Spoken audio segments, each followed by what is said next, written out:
नमस्कार, TV25 में आपका स्वागत है। और आज हम बात करेंगे स्टॉक मार्केट में शुरुआत करने का सही तरीके के विषय में, यानी कि आप स्टॉक मार्केट में कैसे स्टार्टिंग करें और उसका सही तरीका क्या है। ठीक है, तो एक्चुअली मैं बिल्कुल शुरुआत से बताऊंगा, जो बिल्कुल न्यू भी हैं, बिल्कुल नए नए हैं उनके लिए। ओके, तो अगर आप पुराने हैं तो ये वीडियो आपके लिए नहीं है। अगर आपको अच्छा लगेगा तो सुन लीजिएगा।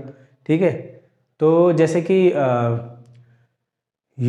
इसमें आपको स्टार्ट कैसे करना है। सबसे पहले तो आप ये समझिए कि आपको एक डीमेट अकाउंट की आवश्यकता होगी। अब डीमेट अकाउंट की आवश्यकता होगी यानी कि आपको, जैसे कि आप सेविंग, जैसे आप क्या करते हो, आपका जो पैसा है आप उसको डिपॉजिट करते हो बैंक में, और बैंक में वो आप जो डिपॉजिट करते हो उसको रखते हो आप सेविंग अकाउंट में। आपका पैसा जो रखा होता है वो सेविंग अकाउंट में रखा होता है। ठीक है, ऐसे ही जब आप स्टॉक मार्केट से या फिर जो स्टॉक मार्केट है वहाँ से जब आप स्टॉक खरीदते हो तो उनको कहीं तो रखना पड़ेगा, और किसी के थ्रू तो आपको खरीदना पड़ेगा। तो बीच में जो मीडियम बनता है वो बनता है आपका स्टॉक ब्रोकर। ठीक है, जैसे कि यहाँ पर आपका मीडियम था बैंक, तो बैंक समझ लीजिए स्टॉक ब्रोकर है। आपका जो मीडियम है जहाँ से आप स्टॉक खरीदेंगे बेचेंगे, जिसके थ्रू, वो हो गया आपका स्टॉक का ब्रोकर। ओके, और जो जो आपने खरीदा बेचा स्टॉक, उसको जहाँ रखेंगे, जिस अकाउंट में रखेंगे उसको बोलते हैं डीमेट अकाउंट। जैसे कि आप बैंक में जब आपका पैसा रखते हैं तो वो सेविंग अकाउंट में रखते हैं, ऐसे ही जो आप स्टॉक खरीदेंगे वो आप इलेक्ट्रॉनिकली कहाँ रखेंगे, डीमेट अकाउंट में रखेंगे। वो सारे आपके डीमेट अकाउंट में दिखाएंगे। जैसे आप सेविंग अकाउंट में आपका चेक कर सकते हो स्टेटमेंट कि आपने कितने रुपए रखे, कब निकाले, कब बेचे, ऐसे ही आपके डीमेट अकाउंट में एंट्री होती रहती है कि कब आपने कितना स्टॉक खरीदा, कब बेचा। तो ये हो गई डीमेट अकाउंट की बात। अब डीमेट अकाउंट कहाँ से खोलें, किसके साथ खोलें। देखिए, डीमेट अकाउंट के लिए बहुत सारे ब्रोकर्स हैं, लेकिन स्पेशली अपने इंडिया में जो अच्छे फेमस ब्रोकर्स हैं वो है ज़ीरोधा, नंबर 1। मतलब मैं उसको रैंकिंग नहीं कर रहा हूँ, मतलब बता रहा हूँ। नंबर 1 है ज़ीरोधा, फिर है एंजल ब्रोकिंग, उसके बाद है एलिस ब्लू, ठीक है, आस्था ट्रेड, ऐसे करके बहुत सारे और भी ब्रोकर्स हैं इंडिया में। आप अगर क्या कहते हैं ऑप्शन सेलिंग नहीं करना चाहते भविष्य में, तो आप ज़ीरोधा के साथ अकाउंट खुलवा लीजिए। इसमें आपको म्यूचुअल फंड भी बाय एंड सेल करने को मिल जाएंगे, और स्टॉक्स भी बाय सेल करने को मिल जाएगा। ठीक है, इसके जो चार्जेस हैं वो अकाउंट ओपनिंग के टाइम पे 300 से 400 रुपये लगते हैं, और फिर साल के AMC चार्जेस, जो एनुअल मेंटेनेंस चार्जेस है, वो 300-400 रुपये लगते हैं। ठीक है, फिर है आपका एंजल ब्रोकिंग। एंजल ब्रोकिंग में भी अकाउंट ओपनिंग के टाइम पे कुछ पैसा शायद लगता है, मुझे याद नहीं है। ठीक है, और फिर है एलिस ब्लू। एलिस ब्लू में अगर आप अकाउंट ओपन कराते हैं तो आपको 0 रुपये पे आपको अकाउंट ओपन कर देता है। उसका एनुअल मेंटेनेंस चार्ज 300 रुपये। इसका ब्रोकरेज भी एलिस ब्लू के सबसे सस्ते हैं। ठीक है, और जब आप डिलीवरी के लिए कोई स्टॉक खरीदते हैं, डिलीवरी के लिए यानी कि आपने आज खरीद लिया और 2-4-10 दिन बाद बेचेंगे, तो आपको 0 रुपये लगते हैं। वो ज़ीरोधा के साथ भी है, एलिस ब्लू के साथ भी है। ठीक है, तो AMC एनुअल मेंटेनेंस चार्ज आपको दोनों के साथ देने हैं, एलिस ब्लू के साथ भी देना है, और ज़ीरोधा के साथ भी देना है। ठीक है, आपको एंजल ब्रोकिंग के साथ भी आपको AMC चार्जेस तो देने ही पड़ेंगे, मतलब मेंटेनेंस चार्ज। जैसे आपको आपका जो खाता होता है ना, खाता में आपको SMS के चार्ज देना पड़ता है हर 3 महीने में 25 रुपये 50 रुपये। ऐसे ही आपको इसका मेंटेन करने का आपको एक चार्ज देना पड़ेगा। आप इसको यूज़ करो अथवा नहीं करो, आप यूज़ भी करेंगे तो भी आपको लगेगा, नहीं करेंगे तो भी आपको लगेगा। ठीक है, ब्रोकर्स अपने अकॉर्डिंगली वो पैसा काटते हैं। वो हर 3 महीने में कुछ पैसा काट लेंगे। जैसे 300 रुपये उनका है तो कुछ 75 या 80 रुपये, 75-80 हर 3 महीने में ऐसा करके काट लेते हैं। वो जब आप बड़े अमाउंट से करते हैं, मतलब 50-60 हज़ार 1 लाख से आप ट्रेडिंग करने लगते हैं, तो आपको समझ में भी नहीं आता 200-300 रुपये। ओके, तो इतना उसको टेंशन लेने की ज़रूरत नहीं है। बस जब हम शुरुआत कर रहे हैं तो अब हम ये सोचेंगे यार कि हम शुरुआत कर रहे हैं, 300-400 रुपये लगेंगे। ये बात मेरे मन में भी आती थी कि यार मैं शुरुआत कर रहा हूँ, 300-400 रुपये क्यों दूँ, है ना। अगर मैंने मान लो ट्रेड नहीं किया या फिर मेरे को प्रॉफिट नहीं हुआ तो बाद में आप क्लोज करा सकते हो उसको, अगर आपको ऐसा लग रहा है। वैसे अगर आपने एक बार डीमेट अकाउंट ओपन करा लिया तो आप कभी क्लोज नहीं कराएंगे। मेरा तो 3-3 अभी डीमेट अकाउंट एक्टिव है।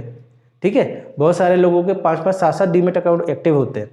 ठीक है, तो क्या है, 300-400 रुपये साल भर का कोई फ़र्क नहीं पड़ता। और जब आप 50 हज़ार 1 लाख से ट्रेड करने लगते हैं तो आपको ये एक बार की ट्रेड में या एक दिन के ट्रेड में 300-400 रुपये निकल जाते हैं, एक दिन के या एक बार के ट्रेड में।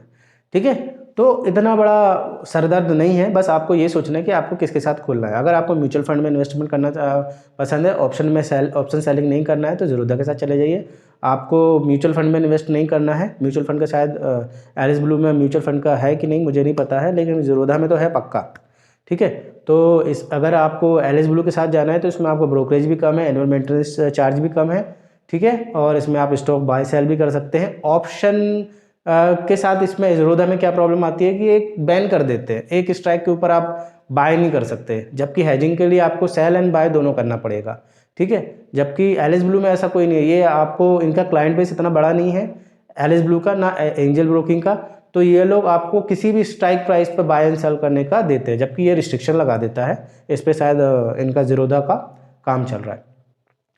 ये अगर आपको अकाउंट ओपनिंग कराना है तो अकाउंट ओपनिंग कराने के लिए डिस्क्रिप्शन बॉक्स में लिंक दी गई है। ज़ीरोधा से अगर आपको कराना है तो उसकी लिंक भी डिस्क्रिप्शन बॉक्स में दी गई है।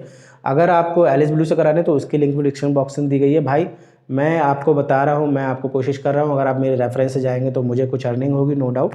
ठीक है, जो रेफरल अर्निंग होती है हर कोई जानता है, मैं छुपाने वाली कोई बात नहीं है। सच कहना खुश रहना, ठीक है, टेंशन, लेकिन आपको कोई एक्स्ट्रा पैसे नहीं लगेंगे, बस मुझे मेरी मेहनत का थोड़ा सा फल मिल जाएगा। ओके, चलिए अब लौटते हैं। अब हमने अकाउंट ओपनिंग के टाइम हमें क्या क्या डॉक्यूमेंट्स लगेंगे। अकाउंट ओपनिंग के टाइम पर आपके पास होना चाहिए आपका पैन कार्ड, आपका आधार कार्ड। आपके आधार कार्ड में आपका वो नंबर लिंक होना चाहिए जो आपका करेंट नंबर है। अगर आपके आधार नंबर में आधार कार्ड में आपका वो नंबर नहीं है जो अभी एक्टिव है या फिर आपके पास है, तो भी आपको बड़ी परेशानियाँ होंगी। पहले आपको आधार कार्ड में आपका करेंट मोबाइल नंबर जो आपके पास रहता है या आपके पास है वो चढ़ाना होगा, वो आपको चेक करना होगा। ठीक है, वो आपका जो फुल साइज़ का कार्ड होता है उसमें आपको मोबाइल नंबर मिल जाएगा, छोटे वाले में नहीं दिखता है। ठीक है, उसके बाद आपके पास एक बैंक अकाउंट होना चाहिए, बैंक अकाउंट, उसके बाद एक चेक बुक होना चाहिए। अगर इतनी सारी चीज़ें हैं, ये 4 चीज़ें आपके पास है, तो आप ये 4 चीज़ों से आप आपका अकाउंट ओपन करा सकते हैं। फिर उसके बाद लास्ट में उनकी ये सारी प्रोसेस जब आप फिल कर देंगे, आपका बैंक, अगर आप ऑप्शन सेलिंग में जा रहे हो तो आपसे बैंक स्टेटमेंट भी मांगेंगे, है ना, और हो सकता है इसमें भी आपका बैंक स्टेटमेंट मांगे। तो बैंक स्टेटमेंट कोई इतनी बड़ी बात नहीं है, आजकल तो ऑनलाइन निकल जाते हैं, वो आप सबमिट कर दीजिएगा। और कैसे खोले क्यों ना खोले, अगर आपको नहीं पता है तो कमेंट कीजिएगा, मैं आपको एक उसका वीडियो भी बना के दे दूंगा, वरना बहुत सारे वीडियोस ऑलरेडी है, उन पे जाके आप देख सकते हैं। ठीक है, इसके बाद जब आपका ये सारी प्रोसेस हो, उसके बाद आएगा आईपी मतलब in person verification. In person verification उसमें फॉर्म में एक आता है, in person verification. In person verification में क्या होगा कि आपको 1 या 2 मिनट की क्लिप होगी, उसके मतलब आपके मोबाइल से भी हो जाता है, वो आपके लैपटॉप से भी हो जाता है, कंप्यूटर से नहीं होता है ना, क्योंकि उसमें कैमरे की ज़रूरत होती है। तो उसके सामने खड़े होकर एक कोड लिख के आपको रखना पड़ता है कि हाँ ये मैं स्वयं हूँ, मैं सेल्फ हूँ, है ना, और ये मेरा कोड जो मुझे बताया है वो मैंने लिख लिया है। तो वो इन पर्सन वेरिफिकेशन है कि आप खुद ही खोल रहे कि नहीं, ये आपके लिए सुविधा के लिए किया जाता है। ठीक है, अब इसके बाद आपका अकाउंट खुल गया। अब ये बात ध्यान रखने की ज़रूरत है कि जब भी आपने जो सेविंग अकाउंट डाला है उसी से पैसे डीमेट अकाउंट में जाएंगे और डीमेट से उसी अकाउंट में पैसा वापस आएगा। आप सोचो कि आप यूपीआई कर दे किसी और अकाउंट से सीधे आपके डीमेट अकाउंट में, ऐसा नहीं होगा। पहले आपको यूपीआई करना पड़ेगा आपके अकाउंट में, फिर आपके अकाउंट से ही ट्रांजैक्शन होंगे जो डीमेट से आपने दिया है लिंक करने को। तो ऐसा अकाउंट नंबर दे जो आपका डीमेट अकाउंट से जिसमें ट्रांजैक्शन होगा। ठीक है, ऐसे अकाउंट नहीं कि कोई भी उठा के दे दिया फिर आप उसमें ट्रांजैक्शन नहीं कर पा रहे। ठीक है, अब आपका अकाउंट डीमेट अकाउंट ओपन हो गया। अब आप मान लो एलिस ब्लू पे आ गए, ठीक है, या फिर ज़ीरोधा पे आ गए। अब आपको पूरा उसका स्ट्रक्चर समझ लीजिए, कैसे बाय करते हैं, कैसे सेल करते हैं। अगर आपको नहीं पता है तो आप कमेंट कीजिए, तो मैं आपको एक वीडियो बना दूंगा कि कैसे उसमें बाइंग होती है, कैसे सेलिंग होती है। ठीक है, चलिए अब आगे बढ़ते हैं। अब आप आ गए, अब आपको क्या करना है, अब आपको ये देखना है कि आप पहली बार इन्वेस्टमेंट करने आए हैं या फिर रिस्क लेने आए हैं। ठीक है, रिस्क है तो इश्क है वाली कहानी करने आए हैं, यानी कि ऐसा पैसा लेके आए हैं जो अगर डूब भी गया तो मुझे कोई तकलीफ नहीं, लेकिन मुझे मार्केट समझना है कि ठीक है यार, कोई आएगा 1000 रुपये लेके, कोई आएगा 10,000 लेके, कोई आएगा 50,000 या 1 लाख लेके। मैं आया था 50,000 रुपये लेके कि मेरा चला गया तो कोई तकलीफ नहीं। ठीक है, मतलब मैंने लगाया तो 2 लाख था, लेकिन उसमें से मेरा रिस्क कैपिटल 50,000 का था कि अगर 50,000 खो गया तो मुझे कोई तकलीफ नहीं, वो 50,000 मैंने खो दिया। ऐसा हुआ था कि मैंने 50,000 वो खो दिया था। ठीक है, उसके बाद मैंने कहा ठीक है, आप 50,000 का लॉस आ गया, शांति से बैठो। ठीक है, तो ऐसा आप समझ लो कि आप इन्वेस्टमेंट करने आए हैं या फिर आप क्या कहते हैं, रिस्क है तो इसके वाली कहानी करने आए। अगर आप इन्वेस्टमेंट करने आए हैं तो आप अब ये देखिए, पहले इन्वेस्टमेंट की बात करते हैं। अब आप ये देखिए कि आपको कितना रुपये लगाना है। आप 1000 रुपये भी लगा सकते हैं, आप 50,000 भी लग सकते हैं, आप 1 लाख भी लग सकते हैं, ये आपके ऊपर डिपेंड करता है। ठीक है, ओके। अब पहले इन्वेस्टमेंट की बात कर रहे हैं।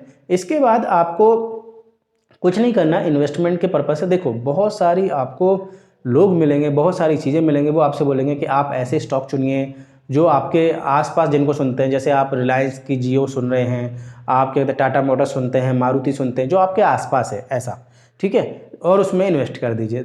ठीक है, अगर आपका व्यू 5-10 साल से ऊपर का है तब आप ऐसा कर सकते हैं, वरना आपको सही समय का इंतज़ार करना पड़ेगा। 5-10 साल से ऊपर का व्यू है तब तो आप ऐसा कर लो कि आसपास जो आप सुन रहे हैं, जिन कंपनीज़ के नाम आप सुनते हैं, जो अच्छी फेमस कंपनी है, जैसे गाड़ियों में मारुति, बाइक्स में हीरो और होंडा, है ना, तो इनके शेयर आप ले सकते हैं, लेकिन उनको देख लेना, मैं रिकमेंड नहीं कर रहा हूँ, है ना। और क्या कहते हैं, ऐसा सुन के आपने, जैसे जियो फाइबर अच्छा चल रहा है, जियो अच्छी चल रही है, एयरटेल ठीक, एयरटेल तो अभी ख़राब हो गई है, पहले अच्छी थी, तो उस टाइम पे अगर 5-10 साल का व्यू है तो आप ऐसा करके इन्वेस्टमेंट कर सकते हैं, लेकिन मेरी रिकमेंडेशन अभी नहीं है, आपको खुद इसके लिए विचार करना पड़ेगा, जो ये कंजर्वेटिव एरिया होता है। लेकिन इसके बाद मैंने जो समझा और सीखा उसका मैं अगर निचोड़ बताऊं, कंक्लूजन बताऊं आपको, तो मैं ये बोलूँगा कि ऐसा ना करके आप सिर्फ इंडेक्स फंड में निवेश कीजिए। क्योंकि मैंने शायद एक वीडियो में बताया भी था कि एक बार एक कॉन्क्लेव बोल रहे हैं या फिर गेट टुगेदर बोल रहे हैं, उसमें हुआ था जब वहाँ पर बहुत सारे जो स्टॉक जो म्यूचुअल फंड मैनेजर्स को इकट्ठा किया गया था। अब वो किसी बुक से ड्राइव्ड है, इसलिए मुझे एक्चुअली पता नहीं है कि वो कहाँ हुआ, कैसा हुआ। तो उसमें पूछा गया था कि हाँ, वो रिच डैड पुअर डैड की एक कोई बुक है, उसमें था, है ना। तो उसमें उनसे पूछा गया कि क्या आप जो म्यूचुअल फंड मैनेज करते थे और जो आप इंडेक्स फंड है, जब आप दोनों कंपेयर करते हो तो क्या आप जीते या इंडेक्स जीता। तो उनका आंसर था कि इंडेक्स जीता, यानी कि इंडेक्स फंड जीते। अब इंडेक्स फंड कौन कौन से हैं? इंडेक्स फंड मैंने बताया निफ्टी 20 इंडेक्स फंड है, यानी कि म्यूचुअल फंड मैनेजर खुद बोल रहा है कि मैंने, अगर आप कंपेयर करें तो इंडेक्स फंड मुझसे हमेशा जीता, तो हम क्यों ना सीधे इंडेक्स फंड में इन्वेस्ट करें। तो इसलिए मैं आपको बोलता हूँ इंडेक्स फंड कौन से, इंडेक्स फंड निफ्टी 20 है, जैसे मैं आपको बता रहा हूँ। जो इंडेक्स में जितना होते हैं उसी को इंडेक्स फंड बोलते हैं, या फिर आप देख लेना वीडियो बहुत सारे, अगर आपको नहीं पता तो कमेंट कीजिए, मैं उसको भी बता दूंगा अलग से। निफ्टी 20 को इंडेक्स फंड बोलते हैं, इन सिंपल वे में बताता हूँ आपको। अब आपको क्या करना है, जब आप वो कर दिया, आपने क्या कर दिया, अब आप निफ्टी 20 आप देख लो और N100 देख लो, नेस्डेक 100 या मोतीलाल ओसवाल N100 के नाम से आता है, MON 100 के नाम से ज़ीरोधा में आता है, ठीक है। नेस्डेक 100 भी बोलते हैं, मोतीलाल ओसवाल नेस्डेक 100 भी बोलते हैं उसको। तो इन दो को पकड़िए आप, यानी कि आप उस पर भरोसा कीजिए जिसका सीधा रिजल्ट आता है, ठीक है। बाकी आप स्टॉक चुनिए ही नहीं, मैं इन्वेस्टमेंट की बात कर रहा हूँ, ठीक है। बाकी आप स्टॉक चुनिए नहीं, क्योंकि कंपनियां बर्बाद हो सकती है। अब कहते हैं कि आप 10 कंपनियां खरीद लो, एक सिनेरियो भी होता है कि 10 कंपनियां खरीद लो, 10 में से 2 बर्बाद हो जाएंगी तो 8 तो आपको पैसा देके जाएंगी। फिर वही बात है कि अगर आपको 5 साल या 7 साल से ऊपर का व्यू है तब आप ऐसा कीजिए। अगर आपका ऐसा व्यू नहीं है, आपको इंस्टेंट पैसा चाहिए, अच्छा पैसा चाहिए, तो आप ये सब हटाइए, आप सीधा क्या कहते हैं नेस्डेक 100 में जाइए या फिर निफ्टी 20 में जाइए। वहाँ पर आपको पहले से जो मैनेजर है, ठीक है, मैनेजर है मतलब कि जैसे सेबी है, सेबी उसको पहले से अच्छी कंपनियों को रखती है, गंदी कंपनियों को भगा देती है, फिर अच्छी कंपनियों को लाती है, फिर रखती है। तो इस तरीके से वो ऑलरेडी उसको निफ्टी 20 को मैनेज करती रहती है, ठीक है। उसमें से गंदी कंपनियाँ निकालती रहेगी, निफ्टी 20 को मैनेज नहीं करती, सॉरी, निफ्टी को मैनेज करती रहती है, और ठीक है। और इसका रेप्लिका होता है निफ्टी 20, है ना, जो मतलब निफ्टी में जो होगा वही निफ्टी 20 में होगा, है ना। तो वो निफ्टी को मैनेज करती है सेबी, तो उसमें से गंदी कंपनियों को निकालती है, अच्छी परफॉर्म करने कंपनियों को ला लेती है, फिर वो गंदी को निकाल देती है, फिर मतलब ऑलरेडी वो उसको मैनेज करती रहती है। और कोई भी कंट्री ऐसा नहीं चाहती कि वो मतलब उनका जो इंडेक्स है वो ख़राब हो, या फिर उनका इंडेक्स गिर जाए, या उनका स्टॉक मार्केट गिर जाए, ठीक है। तो ये हो गया। अब इसके बाद क्या होता है, इसके अंदर आप चाहे इन्वेस्टमेंट के पर्पज़ से ले लो, या फिर देखी जाएगी, जो मैं बता रहा हूँ कि मैं तो बस आया हूँ, खो भी जाएगा तो कोई दिक्कत नहीं। अब इन दोनों के साथ एक प्रॉब्लम आती है, सेम प्रॉब्लम है, वो क्राइम मास्टर गोगो उनके अंदर पैदा हो जाता है कि आया हूँ तो कुछ तो लेके जाऊँगा। यानी कि आज उन्हें अपना अकाउंट ओपन करा लिया, अब वो सोचते हैं कि यार अकाउंट ओपन करा लें तो कुछ तो खरीदना है मुझे। क्राइम मास्टर गोगो उनको बार बार बोलते रहे, आया हूँ तो कुछ तो लेके जाऊँगा, आया हूँ तो कुछ तो लेके जाऊँगा। अब तो वो कुछ ना कुछ खरीदने को देखते रहते हैं। ऐसा नहीं करना है, चाहे आप इसमें आए चाहे आप इसमें आए, ऐसा नहीं करना है। क्योंकि अगर आपने ऐसा क्राइम मास्टर गोगो आपके अंदर पैदा हो गया है ना, तो फिर आपको डूबना ही है, क्योंकि वो तो दिमाग से क्रैक दिखता है ना। उसकी मूवी भी देखी हो आपने, अंदाज अपना अपना, तो वो ऐसा फ़नी, आपके साथ भी फ़नी, आप ऐसा काम करोगे तो आपके साथ भी फ़नी इंसिडेंस होगा ही होगा। तो ऐसा मत कीजिए, आप क्राइम मास्टर गोगो अपने अंदर का पैदा मत कीजिए। सही समय पर इन्वेस्टमेंट कीजिए। अब आप कहेंगे सही समय कैसा पता कर लगाएं? देखिए, डेली चार्ट पे, वीकली चार्ट पे या मंथली चार्ट पे आरएसआई को ट्रैक कीजिए। आरएसआई क्या है नहीं पता है, कमेंट कीजिए, मैं आपके लिए आरएसआई का वीडियो बना दूंगा, ठीक है। या फिर बहुत सारे ऑलरेडी वीडियो बने हुए हैं, उन पे देख सकते हैं। तो आरएसआई को ट्रैक कीजिए, आरएसआई के साथ आप चलेंगे तो आपको अच्छे रिजल्ट मिलेंगे, ठीक है। जब तक आरएसआई 30 के नीचे ना हो डेली में या वीकली में, तब तक इन्वेस्टमेंट मत कीजिए। 30 या 30 के नीचे ना हो, ठीक है। अगर आपको बहुत ज़्यादा ऐसा आता है कि नहीं नहीं मुझे तो करना ही है, तो फिर 40 के नीचे आने दीजिए उनको, डेली में या वीकली में। ये मैं आपको बता रहा हूँ, धीमे धीमे मैं आपको और बताता जाऊँगा, ठीक है। अब आप कहोगे इसके लिए तो मुझे ट्रैक करना पड़ेगा, दिन भर देखना पड़ेगा, ये करना पड़ेगा, तो इसके लिए मैं हूँ या बहुत सारे इंडिकेटर हैं। आप मेरे टीवी 25 के टेलीग्राम चैनल से जुड़ जाइए, जिसका लिंक डिस्क्रिप्शन बॉक्स में दिया गया है, ठीक है। और फेसबुक पेज भी मैंने बनाया है, फेसबुक पेज से भी जुड़ सकते हैं, उसकी लिंक भी डिस्क्रिप्शन बॉक्स में दी गई है। तो अगर आप मेरे टेलीग्राम चैनल जुड़ जाएंगे तो वहाँ पर भी अपडेट्स मिलती रहेंगी, है ना। और अगर आप फेसबुक पेज से भी जुड़ जाएंगे तो वहाँ पर जो मेरे वीडियो पोस्ट होते हैं या फिर जो भी मैं करता हूँ, वहाँ से भी आपको जानकारी मिल जाएगी। अन्य जो हैं वो आप देख लीजिएगा, जैसे ये एक ट्रेडिंग व्यू करके है, उसमें भी आप आरएसआई के लिए आप लगा सकते हैं, अलर्ट लगा सकते हैं, उसमें आरएसआई अलर्ट ट्रेडिंग व्यू में भी जाके लगा सकते हैं। वो कैसे होता है अगर आपको नहीं पता है तो उसके लिए भी कमेंट कीजिए, मैं आपको उसके लिए भी वीडियो बना दूंगा, ठीक है। तो ये सब तरीके हैं, ठीक है, कि इस तरीके से आपको पता पड़ जाएगा कि कब आपको इन्वेस्टमेंट करना है या कब नहीं करना है। लेकिन जो भी इन्वेस्टमेंट करें वो आपकी सोच समझ के साथ करें। आपके फाइनेंशियल एडवाइज़र है या फिर आपके घर के परिवार है, उनसे सोच समझ के और पूछ के कीजिएगा। इसके लिए मैं कोई भी जिम्मेदारी नहीं होगी। जो आप प्रॉफिट्स होंगे वो सारे आपके होंगे, लॉसेज होंगे वो सारे आपके होंगे, ठीक है। यह डिस्क्लेमर है, ओके। अब इसके बाद ये जो अब मैं इनकी बात करता हूँ, जो आए हैं कि ठीक है चलो देखी जाएगी। अब इनको क्या करना चाहिए? इनको ये करना चाहिए, इनको देखना चाहिए कि अब कौन सा स्टॉक भाग रहा है, कौन सा नहीं भाग रहा है, वो सब वो देखते रहें, क्योंकि वो पैसा खोने आए हैं। बहुत सारे इंडिकेटर्स है, उनका यूज़ कर लीजिए, सबको ट्राई कीजिए। मार्केट में जो भी अवेलेबल है, यूट्यूब पर जो भी अवेलेबल है, सबको ट्राई कीजिए। आपको लास्ट में आपका आंसर मिल जाएगा। आप पैसा, या अगर आपने थोड़ा थोड़ा पैसा खोया तो आप सीखते जाओगे। अगर आपने एक बार में पैसा खोया तो घर पे बैठ जाओगे। एक बार में पैसा खो गया तो घर पे बैठ जाओगे, यार मैं तो पैसा खो दिया, कोई बात नहीं है। लेकिन एक लिमिट लगा के रखना कि मेरा, जैसे मैंने लिमिट लगा के 2 लाख डाला, 50,000 की लिमिट थी, ऐसा आप जो पैसा डाले उसमें एक लिमिट लगा के रखोगे। इसके नीचे अगर इसके बाद मुझे लॉसेज होते हैं तो मैं कुछ नहीं करूँगा, मैं ट्रेडिंग को छोड़ दूंगा, घर पे बैठिए, ठीक है। या फिर अगर आपको सीखना है तो मुझसे सीख लीजिए, किसी और से सीख लीजिए, ठीक है। आप वीडियोस भी देखते रहेंगे तो भी आपको सारी जानकारी मिलती रहेगी, या फिर मेरे कोर्सेज ज्वाइन कर लीजिए, ठीक है। अगर आपको सिर्फ म्यूचुअल फंड सीखना है तो 2,000 रुपये का कोर्स है। अगर आपको निफ्टी 20 नेस्डेक इंडेक्स सीखना है तो 5,000 का कोर्स है। और अगर क्या कहते हैं आपको ऑप्शन सेलिंग सब कुछ सीखना है तो 10,000 का कोर्स है, ठीक है। उसके लिए भी आप कमेंट कर सकते हैं। और दूसरे प्लेटफॉर्म में अभी डेवलप कर रहा हूँ, जैसे एक बाज़ार है BAZARHAI.in करके मेरी वेबसाइट में डेवलप कर रहा हूँ, अभी डेवलपिंग मोड में है, वहाँ पर अभी आप जाइएगा नहीं, तो उसको कर रहा हूँ, वो धीमे धीमे उसमें सब कुछ अपलोड हो रहा है। अब इसके बाद जब आपने ये देख लिया, अब आपको इन्वेस्टमेंट का टाइम भी पता पड़ गया कि कब आपको इन्वेस्टमेंट करना है। इन्वेस्टर के लिए बात कर रहा हूँ, कब करना है कब नहीं करना है। अब आप ये पूछेंगे कि उसमें मतलब आपको मौका कब मिलेगा? हो सकता है आपको 2 दिन बाद मौका मिले, हो सकता है आज ही मौका मिल जाए, हो सकता है 1 महीने बाद मौका मिले, हो सकता है 4 महीने बाद मौका मिले, हो सकता है 1 साल बाद मौका मिले। अब आप बोलोगे डीमेट अकाउंट तो आज खोल लिया है, मौका इतने टाइम बाद बता रहे हो आप। तो देखिए, मैं आपको सिंपल सी बात बताता हूँ कि सचिन बनना है, सहवाग नहीं। हर बॉल पे चौका छक्का मत लगाओ, जब आपका समय आए तभी आपको इन्वेस्ट करना है, वरना नहीं करना है। अब आप बोलोगे कि फिर इस कंडीशन में क्या होगा? इस कंडीशन में तो मेरा पैसा डीमेट अकाउंट में ब्लॉक रहेगा।